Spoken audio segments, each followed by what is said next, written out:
누가복음 23장 보겠습니다.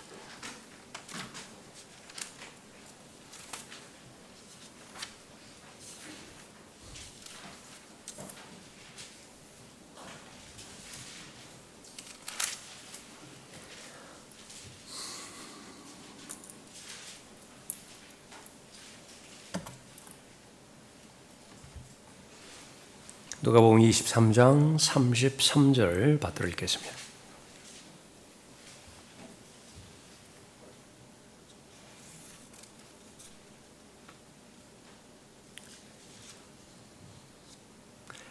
그들이 갈보리라 하는 곳에 와서 거기에서 주를 십자가에 못 박고 그 행악자들도 하나는 오른편에 하나는 왼편에 못 박더라. 그들이 갈보리라 하는 곳에 와서 거기에서 주를 십자가에 못 박고 그 행악자들도 하나는 오른편에 하나는 왼편에 못 박더라. 갈보리라 하는 곳, 본문에 나오는 이름이죠. 갈보리라 하는 곳, 오늘 설교의 제목이 되겠습니다. 우리는 시간과 공간 속에서 하루하루 살아가고 그것이 축적이 되어서 인간의 개인의 역사가 되지요. 많은 장소들이 있습니다. 그 가운데서 우리가 기억나는 장소가 있고 지금 이 시간까지 가장 영향력을 많이 끼치는 장소가 있을 것이에요.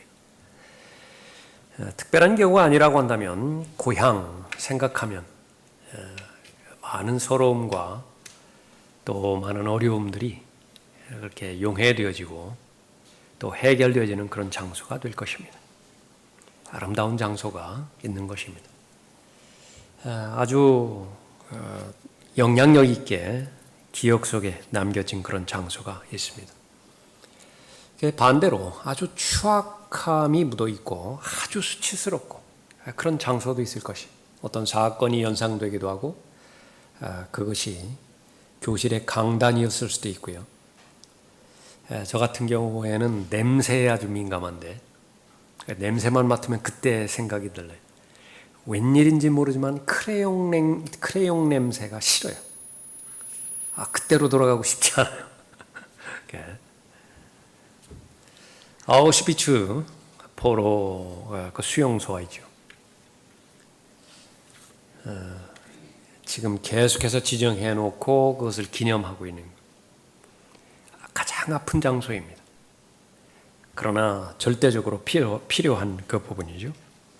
그 모든 세상의 모든 장소들을 그 나름대로 의미를 부여하는데 오늘 본문에서 우리가 살펴본 갈보리라고 하는 장소, 갈보리라고 하는 곳, 이것은 그 어떤 강력한 영향을 주는 장소와도 비교가 되지 않는 것입니다. 우주에 블랙홀이 있는데 지난번에 어디에서 말씀드렸는지 모르지만 아인슈타인 같은 사람은 계산까지는 끝냈습니다. 블랙홀에 대해서. 그러나 그 실제를 믿지는 않았는데 그 이후에 그 천체 물리학자들이 결국은 발견해냈죠. 천체 망원경의 도움으로 인해서 발견을 했습니다. 모든 물체를 다 빨아들이는데 그건 무한대의 중력의 힘입니다. 심지어는 빛마저도 삼켜버리죠. 그런데 거기에 그 블랙홀에 들어가는 것은 있을 수 있는데 나오지는 못합니다. 우주의 블랙홀, 그것은 바로 갈보리입니다.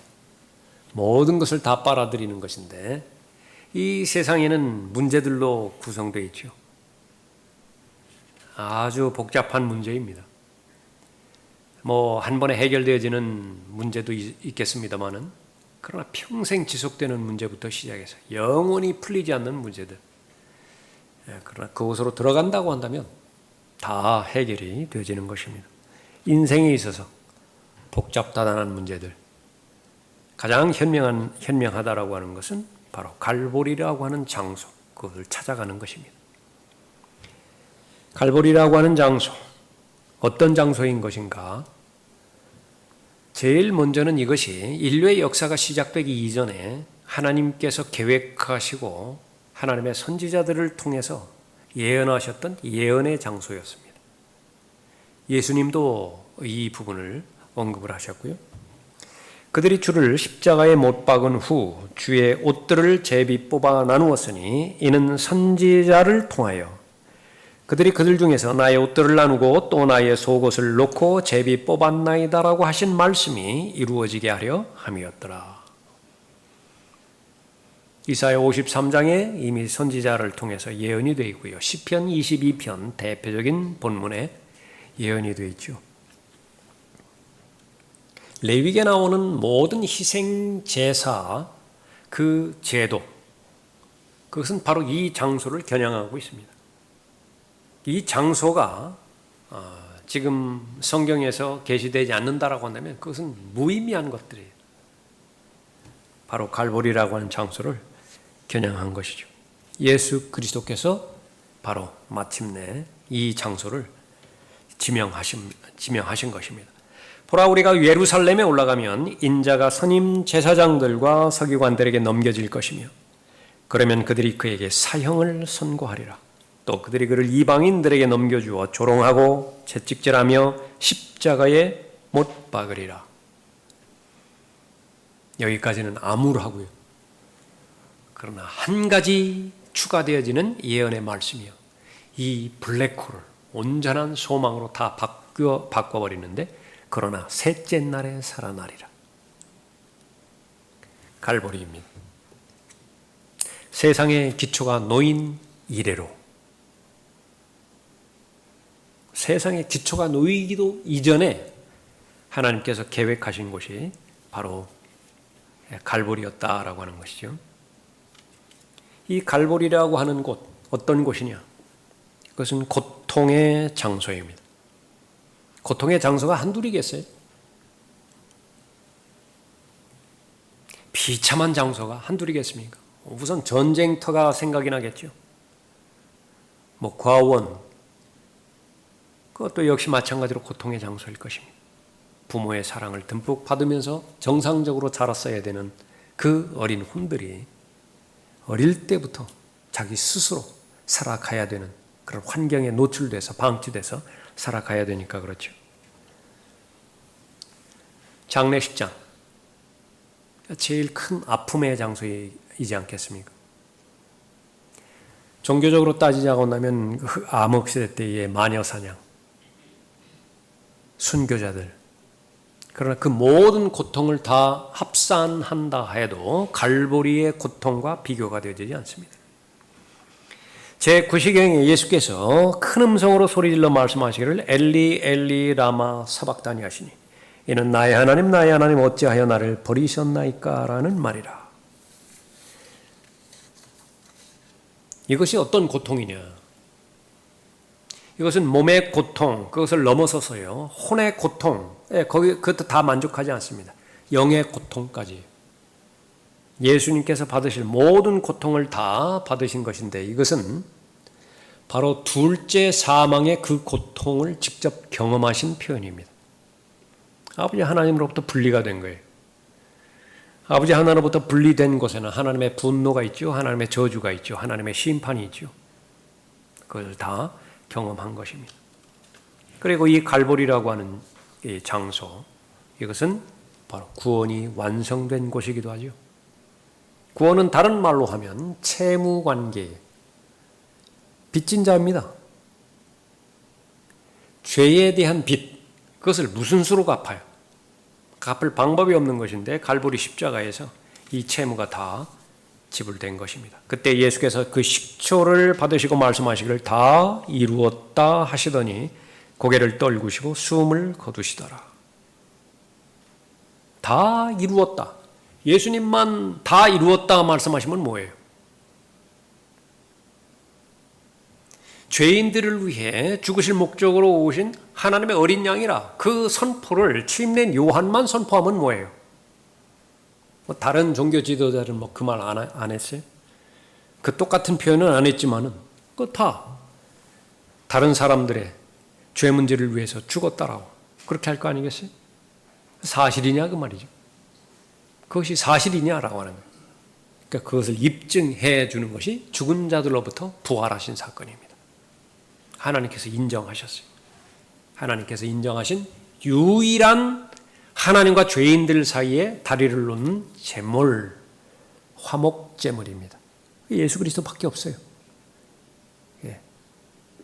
사도행전 4장 12절, 요한복음 3장 16절,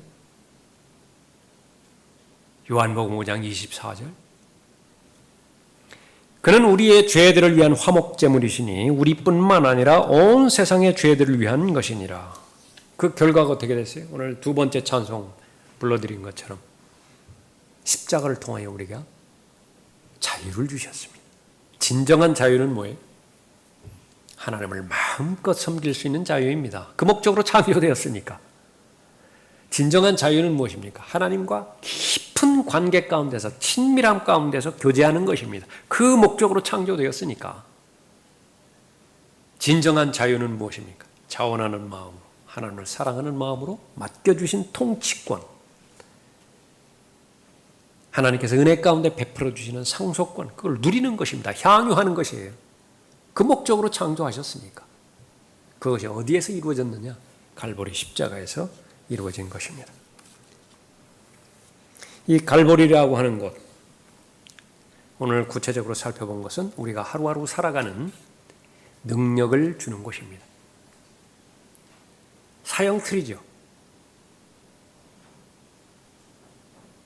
지금 현재 법무장관이 무기징역 사형 언도 받은 사람들, 그 사람들을 한 장소로 계속 불러 모았다고 그래요. 3명인가 그렇게. 바짝 긴장했을 거예요. 바짝 긴장했을 것이라고. 십자가는 바로 그러한 사형인데, 아이러니하게 역설적으로 십자가를 통해서만 능력이 나타나요. 하나님의 능력 발견되어지는 곳, 그것은 교회가 아니에요. 내 안이 아니라 바로 갈보리라고 하는 곳입니다. 어떠한 능력이 나타나는 것이냐? 첫 번째로 순종하는 능력이 나타납니다. 다시 보십시오. 33절에 그들이 갈보리라 하는 곳에 와서 거기에서 주를 십자가에 못 박고, 표현대로 한다면 예수님은 피동적이 되신 거예요. 누가 주를 못 박았죠? 예수님 자신이십니다. 아버지의 뜻이 무엇이냐? 십자가에 못 박히는 것이에요.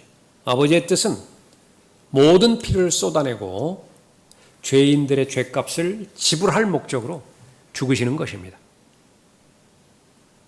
거기에서 순종하는 아들의 모습이 보입니다. 이것은 구약에서 여러 가지 예표들, 모형들로 많이 보여주시죠. 대표적인 것이 바로 창세기 22장에 나오는 아버지의 말에 순종하는 독자 이삭이었습니다. 나이로 보나 체력으로 보나 아버지는 이미 노인네가 됐잖아요. 아브라함은. 뭐 하시는 거예요? 확 밀쳐버리면 어쩔 방법이 없어요. 아브라함은 어쩔 방법이 없다고. 그리고 뛰쳐나가면 어떻게 돼요? 예수 그리스도는 얼마든지 겟세마네 동산에서 하나님의 진노의 잔, 그것을 거부할 뜻이 있었습니다. 그럼에도 불구하고 아버지의 뜻에 순종을 하셨죠. 이는 내가 하늘에서 내려온 것은 내 자신의 뜻을 행하려는 것이 아니요. 이제 재림하시면 아버지 예수님의 뜻을 행하실 거예요. 그러나 처음에 초림하셨을 때 하나님의 어린 양으로 오신 것은 자신의 뜻을 행하려는 것이 아니라 아버지의 뜻을 행하기 위해서 오신 것입니다.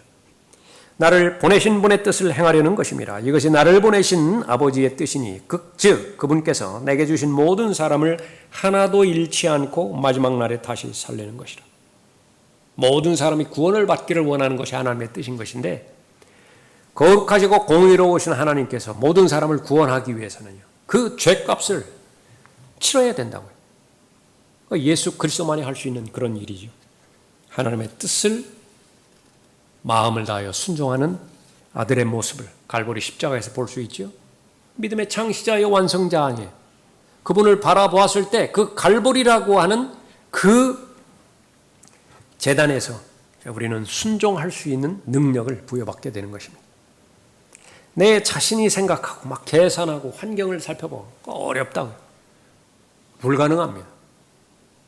하나님의 은혜의 능력으로 말미암아서 성령 하나님께서 찔림을 주시고 성령 하나님께서 인도하시는 그 과정 가운데서 영접했듯이 내 힘으로 한 것도 아니라고요. 먼저 하나님께서 다가와 주신 것이죠.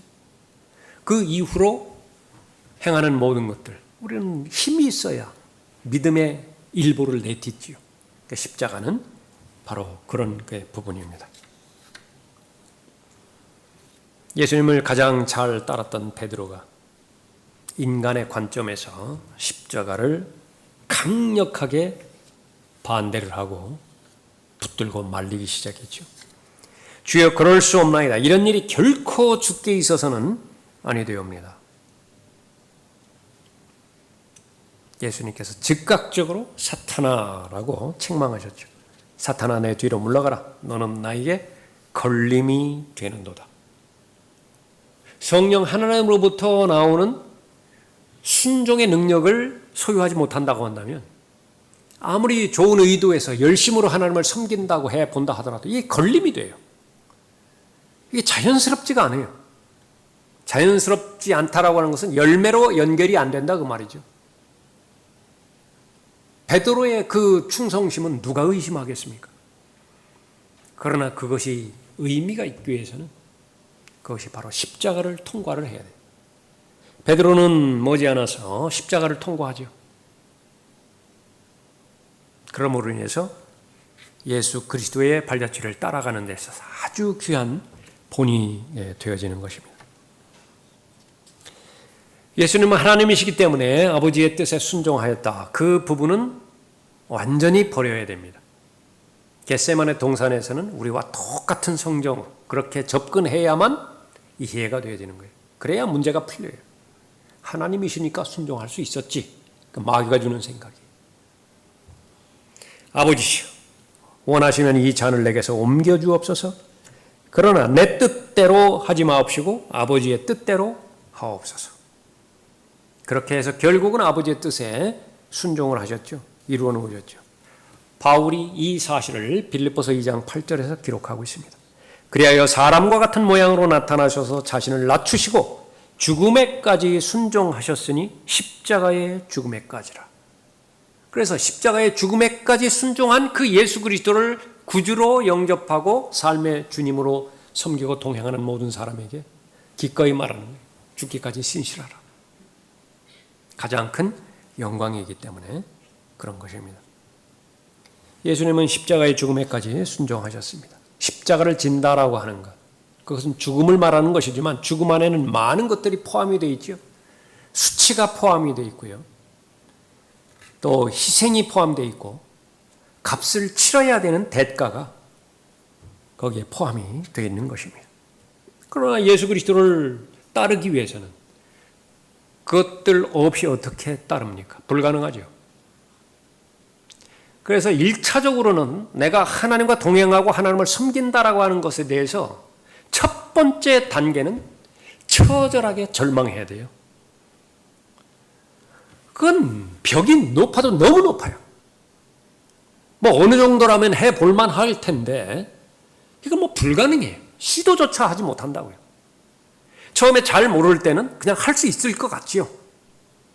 그래서 뭐 성경 열기도 하고 뭐 기도라고 하기도 하고 뭔가 하기도 하는데 이것이 이제 본론으로 들어가서 열매로까지 연결이 되어지는 그 부분에 있을 때는 죽지 않으면 불가능한 거예요. 이 그리스도인의 삶이라고 하는 것이.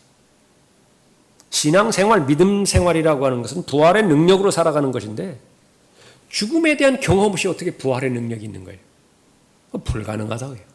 그러니까 제일 첫 번째 단계는 절망해야 돼요. 하나님의 말씀 앞에. 절망했습니까? 그렇다면 이제 가능성이 있어요. 그 다음에는 이제 바라보면 되는 것입니다. 히브리서 12장 2절에 있는 것처럼 믿음의 창시자의 완성자이신 예수를 바라보자. 그것은 오늘 본문에서 어디로 가야 돼요? 갈보리라고 하는 곳으로 가기만 하면 되는 것입니다. 갈보리는 블랙홀이에요. 내 건강 문제, 내 사업 문제, 내 인간 관계에서 갈등 해결해야 될 문제, 앞으로 진로 문제, 그 모든 것들이 다 빨아들입니다. 십자가를 통해서 해결되지 않는 것이 없어요. 바로 능력을 우리에게 주는 것입니다. 갈보리라고 하는 곳, 능력을 주는 곳인데 십자가를 지는 능력을 줍니다. 두 번째로 죄를 미워하는 능력을 얻을 수 있습니다. 다시 보십시오. 33절에 그들이 갈보리라 하는 곳에 와서 거기에서 주를 십자가에 못 박고 그 행악자들도 하나는 오른편에 하나는 왼편에 못 박더라. 무엇 때문에 십자가에 달린 거죠? 죄죠, 죄. 죄에 대해서 저주하는 사람. 그것은 예수 그리스도의 마음을 가지고 있는 사람이고 예수 그리스도의 생각을 가지고 있는 사람. 실제로 이제 자녀들이 1살, 2살 커가고 그거 얼마 안 됩니다. 아주 귀여움의 대상이고 아주 그 생각만 하면 막 기쁘고 불과 얼마 안 돼요. 조금 시간이 지나면은요 이제 걱정 근심거리가 하나씩 하나씩 부모의 가슴을 짓누르기 시작합니다. 이 세상 살아내야 될 거 아니에요. 세상 살아가야죠. 어떻게 살아가요? 이 세상 전체를 거의 대부분의 사람들의 가치관으로 볼 때는 경쟁으로 규정지어버렸다. 돕고 서로 섬기고 서로 협력하는 그런 사회가 아니에요. 경쟁에서 이겨나가야 돼요. 얼마나 걱정스럽습니까? 시도하다가 실패할 때가 얼마나 많아요. 그럴 때마다 마음이 아프다고요. 내가 현재까지는 능력으로 해줄 수 있는 부분들은 있지만은 그러나 거의 대부분은 내 능력으로 도울 수 있는 영역이 아니에요. 본인들이 그렇게 해나가야죠. 그런데 본인들이 아무리 노력한다 하더라도 해결하지 못하는 문제 그 부분들로 태반이에요. 인생이라고 하는 것이. 그러면 당위성은 무엇이냐? 그냥 고생하면서 살아가야 돼요. 고생하면서 살아가야 된다고요. 그냥 마음 아프기만 한 거예요. 마음 아프기만 하다.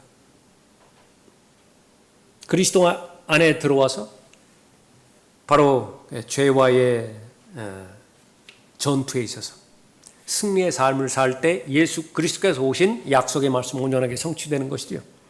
예수님께서 오신 목적 하나, 생명을 주시기 위해서 오셨다고요.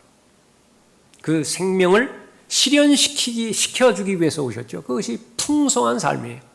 Abundant life. 그것을 다른 별로 승리하는 삶이고 열매 맺는 삶이고 풍요로운 삶이라 그렇게 보는 것인데 그게 잘 안 돼요.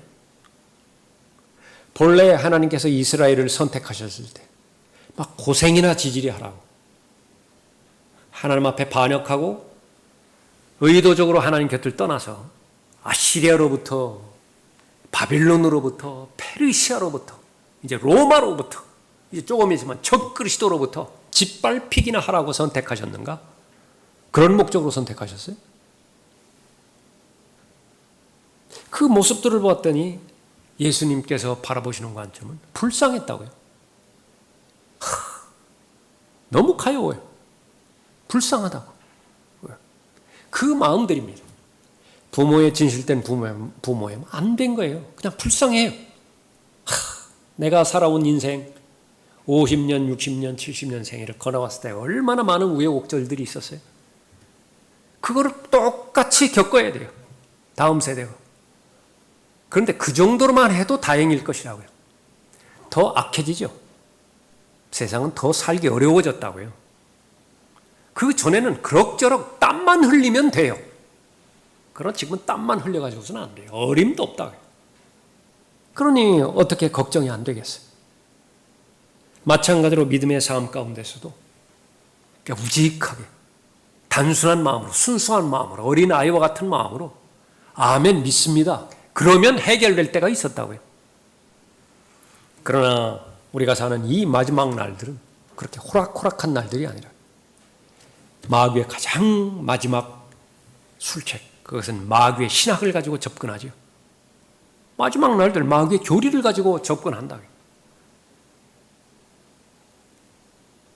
철저하게 냉철한 지성을 사용해야 되고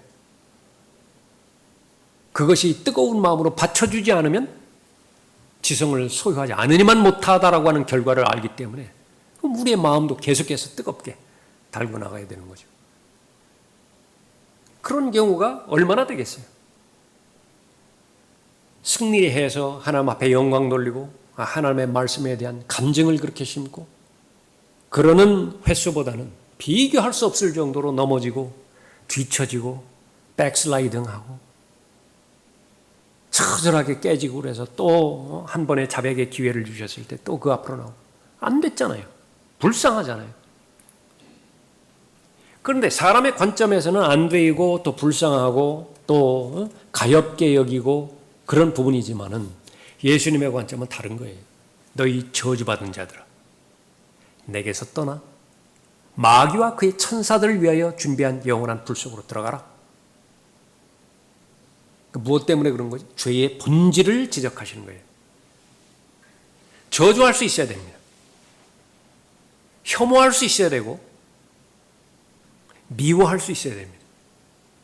왜 그런 것이?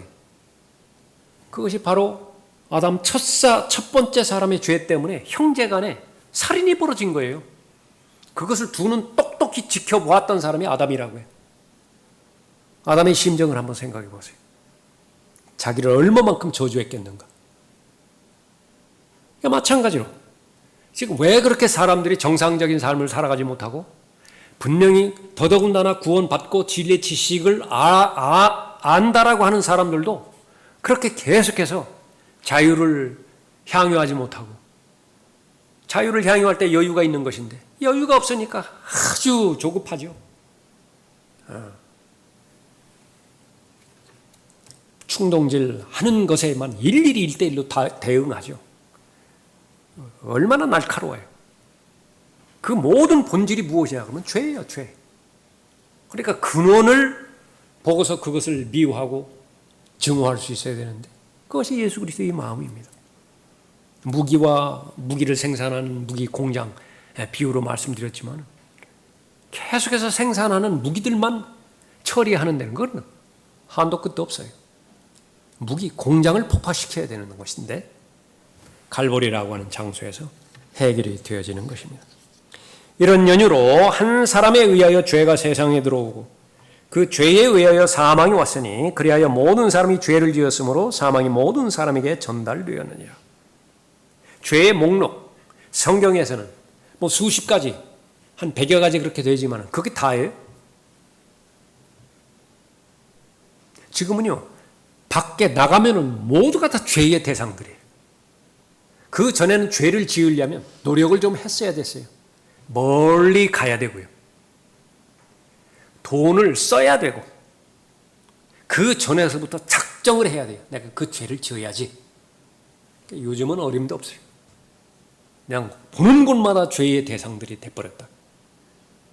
그 출처는 바로 하나님 앞에 범죄한 죄로부터 시작이 되는 것이죠. 거룩하신 하나님과 죄인이 분리되어지는 것, 하나님 없이 살아가야 되는 것, 그것은 바로 죄 때문인데 죄는 첫 번째 죽음을 거쳐서 두 번째 죽음까지 저주하게 되어지는 거죠. 갈보리에서 해결된 것입니다. 그리스도께서도 죄들로 인하여 한 번 고난을 받으사 의인으로서 불의한 자를 대신하셨으니 이는 육신으로는 죽임을 당하셨으나 성령에 의하여 살림을 받으심으로 우리를 하나님께로 인도하려 하심이라.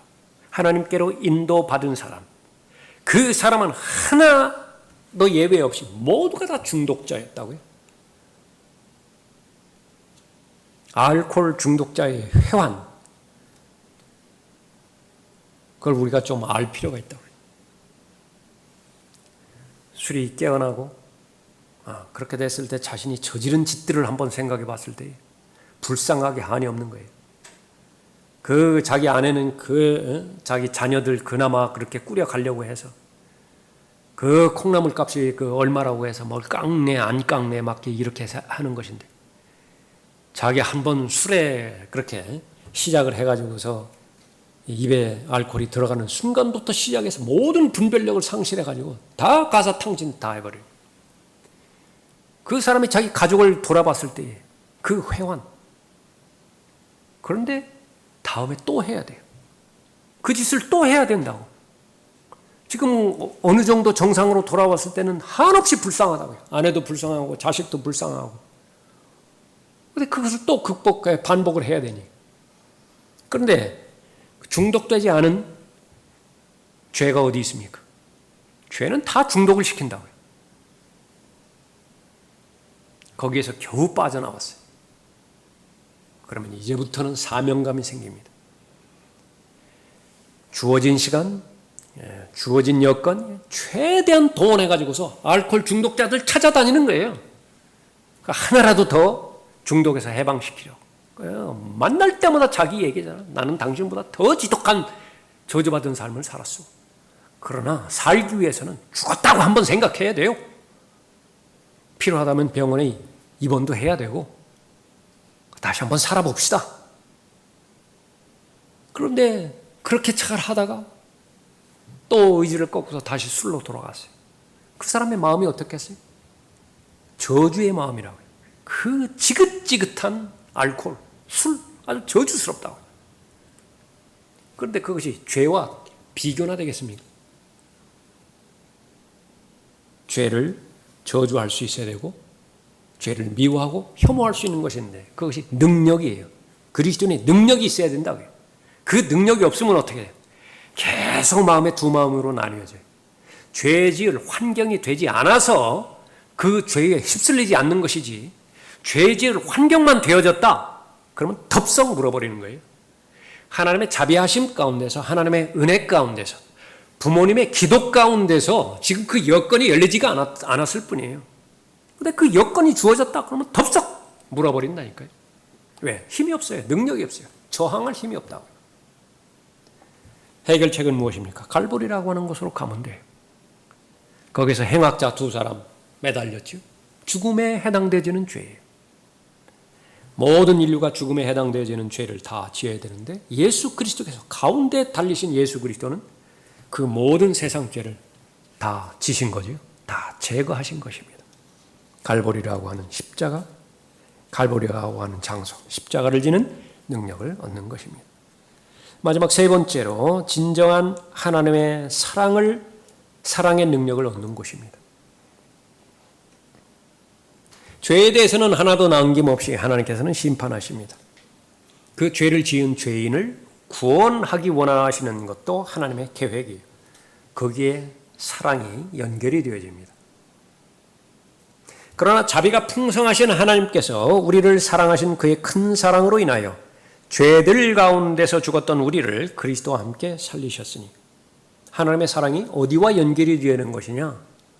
마땅히 죽어야 되는 죄인들을 살리는 데 적용이 된다. 에베소서 2장 4절에서 말씀하십니다. 그것이 은혜래요.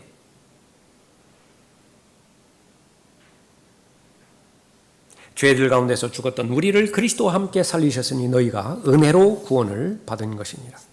아무 자격이 없는데 값없이 주어지는 것이 은혜입니다. 마땅히 받아야 되는데 받지 않는 것이 하나님의 자비이죠. 갈보리에서 두 부분이 다 이루어졌어요. 그거 적어도 나는 상관이 없다고요. 다른 사람한테는 해당돼도 나는 받을 자격이 없어요. 근데 나에게 다 주어지는 것입니다. 어디에서 그렇다고요? 갈보리에서 그렇다고요. 하나님의 아들의 권세, 거기서부터 시작해서 sonship, 아들로 입양되었지요. 하나님의 상속자죠. 예수 그리스도와 함께한 공동 상속자죠. 그리스도를 대신한 대사로 그렇게 불러주시죠. 무슨 외모고시 이런 것도 필요 없다. 그리스도의 훌륭한 군사라고. 무슨 육군 사관학교 합격 이런 것도 없다. 왜 나를 그렇게 불러주셨는가? 몰라요? 그 이유는 모른다. 다른 사람이 나를 평가할 때, 저 사람 정도면 그래도 자격이 있을 것이다. 하나님의 은혜를 받을 만한 자격이 있으니까 그렇게 하나님께서 은혜 베풀어 주셨겠지. 정작 그 사람 본인에게 물어보라고요. 정말 받을 자격이 있는 것인가? 그 사람도 역시 마찬가지예요. 다른 사람들은 하나님의 은혜를 받을 그런 근거가 마련되어 있는지 모르지만 적어도 나는 아니에요. 나는 받을 자격이 없다고요. 그런데 왜 하나님께서 그런 은혜를 베풀어 주셨는가? 그래서 정말 궁금해한 사람들은 그것을 하나님께 물어보고 싶다 그렇게 말하는 거예요. 대표적으로 라크만 목사님도 그 질문을 좀 하고 싶다. 예수님 만나면 왜 그런 은혜를 베풀어 주셨는 것인지 알고 싶다. 자비입니다. 하나님의 은혜이죠. 갈보리라고 하는 곳에 가면 바로 하나님의 사랑을 보게 되어지는 것입니다. 우리는 혜택받은 존재들이죠. 그러나 주시는 분을 한번 생각해 보자.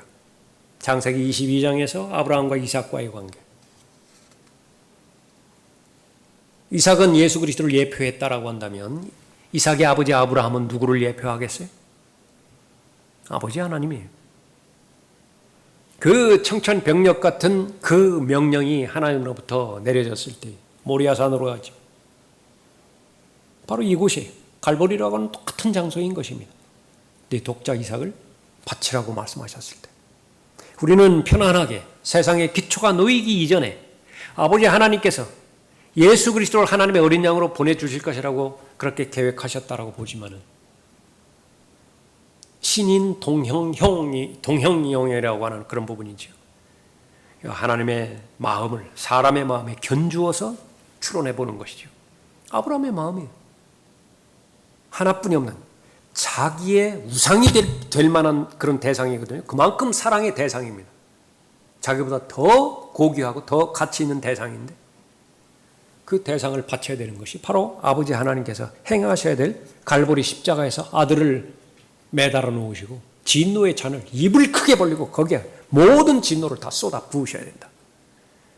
절기를 하신다. 막 나의 하나님 어찌하여 나를 버리셨나이까. 그럼에도 불구하고 계속 단 한 방울까지도 다 부어야 돼요. 그 잔을 다 마셔야 된다. 그것이 바로 하나님의 사랑인데 그 하나님의 사랑에 견주어서 봤을 때에 그리스도의 사랑이 우리를 강권하시는도다. 그것은 갈보리라고 하는 곳을 통과하지 않고서는 불가능합니다. 아무리 예수 그리스도의 사랑이 나를 강권한다 하더라도 내가 결정하는 데는 한계가 있어요. 그러나 갈보리라고 하는 곳을 내가 방문하고 그 갈보리라고 하는 장소에 나를 적용시켜 본다라고 한다면 그것은 너무 은혜로운 것이 그리스도의 사랑이 나를 강권한다라고 하는 그 부분입니다. 아버지시여 저들을 용서해 주옵소서. 그들은 자기들이 하는 것을 알지 못하나이다. 하나님의 사랑에는 바로 용서가 포함이 되어 있는 것이죠. 십자가의 능력, 그것은 바로 십자가를 지게 하는 능력이고 예수 그리스도를 따르게 하는 능력인 것입니다. 그것이 다름 아닌 헌신 아니겠어요? 헌신의 비결, 오늘 본문 말씀으로 연결시킨다고 하면 갈보리를 가면 돼요. 헌신이 어려운 이유는 무엇입니까? 갈보리가 낯설어요. 말로만 들었어요. 사진으로만 봤어요. 직접 그곳에 가서 그곳에서 풍기는 향음도 맡아보고 정서도 느껴보고 분위기도 느껴보고 그렇게 됐을 때 갈보리 장소는 바로 하나님의 자녀들에게 진리가 되는 것입니다. 그것을 경험한 모든 사람의 고백이에요. 그러나 나에게는 우리 주 예수 그리스도의 십자가 외에는 결코 자랑할 것이 없나니 그로 인하여 세상이 나에게 십자가에 못 박히고 나도 세상에게 그러하니라. 이 어감을 한번 생각해 보세요. 갈라디아서 6장 14절인데 어떠한 패션을 가지고 어떠한 열정을 가지고 이 고백을 하는 것인가. 그러나 나에게는 우리 주 예수 그리스도의 십자가 외에는 결코 자랑할 것이 없나니 그로 인하여 세상이 나에게 십자가에 못 박히고 나도 세상에게 그러하니라. 무슨 산문 읽듯이 읽어나갔을까요? 이거 결심을 한 것 같다. 뜨거운 열망 가운데서 이 고백을 한 것 같다고요. 그 동기는 무엇이냐? 갈보리죠. 그러므로 형제들아 내가 하나님의 모든 자비하심으로 너희에게 권고하노니 너희 몸을 하나님께서 기뻐하시는 거룩한 산 제물로 드리라. 이것이 너희가 드릴 합당한 예배니라. 예배, 경배 처음 나온 것이 아까 살펴봤던 창세기 22장이었다고 우리 알고 있죠. 그러니까 그것은 경배의 특징, 그것은 처음부터 좋은 거 아니에요. 처음부터 기분 좋은 거 아닙니다. 그건 고통이에요. 하나님께서 받으시는 진정한 경배는 고통으로부터 시작되어지는 것입니다. 그러나 그 고통을 바로 내가 겪는 것이 아니라 예수 그리스도께서 하나님의 어린 양 되신 예수 그리스도께서 다 겪으셨죠. 그 사실을 믿음으로 받아들였을 때에 십자가로부터 능력이 나오는 것입니다. 그 능력은 바로 지금까지 내 힘으로 내가 주체가 돼서 살아왔다라고 한다면 이제는 더 이상 내가 주체가 아닌 거예요. 내 안에 계시는 예수 그리스도께서 나를 대신하여 죽으셨고 그 사실을 믿는 믿음으로 살아가는 삶이기 때문에 나는 죄에 대해서 죽은 사람이고 십자가는 사형틀이라고 합니다. 그렇지만은 그 십자가의 능력이 나에게 역사하는데 부활시킨 거죠. 나를 십자가에서 부활시켰다. 그래서 이제는 하나님께는 산 자가 된 거예요. 이 사실만 믿는다라고 한다면 갈보리를 정확하게 아는 것입니다. 그것이 바로 하나님의 능력이라 선포하고 있습니다. 십자가를 전파하는 것이 멸망하는 자들에게는 어리석은 것이지만 구원을 받은 우리에게는 하나님의 능력이라. 여러분은 십자가에서 어떤 능력을 공급받고 계속 살아가고 있습니까? 들림마다 올라갈 그때까지 계속 십자가를 쳐다봐야 됩니다. 잘하는 것입니다. 가장 잘 하시는 것이 블랙홀이라고 여러 번 말씀드렸습니다. 그렇습니다. 내 계산으로는 이것이 해결이 안 된다고요. 그렇기 때문에 골로새서 3장에서도 언급한 것처럼 땅을 바라보면 해결책이 안 나와요. 동서남북 바라보면 해결책이 안 나온다. 고개를 뒤로 젖히고 위를 바라봐야 돼요. 하늘을 바라봐야 된다. 아닌 게 아니라 출생 자체가 하늘로부터 출생했다면서요. 땅에서 출생한 것이 아니라 하늘로부터 출생했다라고 한다면 본향인 그곳을 향해서 바라보는 것은 우리의 본성이라고요. 그렇게 될 때에 죄를 이길 수 있는 능력도 주시고 자기를 부인할 수 있는 능력도 주시고 예수 그리스도를 따라갈 수 있는 능력도 주시는 것입니다. 여러분이 계속해서 지금까지 늘 하나님의 말씀에 의해서 자신을 쳐서 복종시키고 하나님의 말씀에 순종해 살아오는 것, 그것은 했을 수도 있고 의식하지 못했을 수도 있었는데 그건 다 십자가의 능력이었습니다. 다시 한번 우리가 본문 말씀을 살펴본 이 시점을 계기로 해서 계속해서 의식적으로 십자가를 바라보고 십자가를 바라보면서 그로부터 하나님의 능력이 필요한 모든 능력이 여러분에게 하나님께서 은혜 가운데서 베풀어 주실 것을 기대하면서 지금까지의 삶을 잘 살아가는 여러분이 되시기 바랍니다.